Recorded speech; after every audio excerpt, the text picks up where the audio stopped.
ఫైనల్గా మామూలు దారం అయితే ఆడినారు రొయ్యలకి. తీసుకున్నారు ఒకసారి రొయ్యలు తీసుకుంటున్నారు. 5 కేజీలు తీసుకున్నాం అన్నాడు. చూసాము అదే గుండంగులు బాగా నీళ్ళలో ముంచి దెంగుతున్నారు.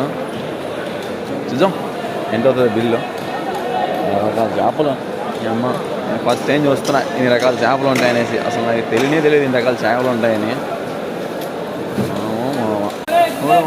అది ఒక్క చేప వచ్చి 4 దినాల్లో 250 బిల్స్ అంట. ఎంత అనుకున్నారు మన ఇండియా డబ్బులు? 1,100 రూపాయలు పడుతుంది ఒక చేప. ఏంది మామయ్య. ఫైనల్గా మేమైతే రొయ్యలు అయితే కొనేహాము. 4.5 దినాలు పెట్టి 4.5 దినాలు అంటే 4.5 దినాలు ఇచ్చాం కొన్నాము. అంటే 4 KD 500 ఫిల్స్ కోయే డబ్బులు.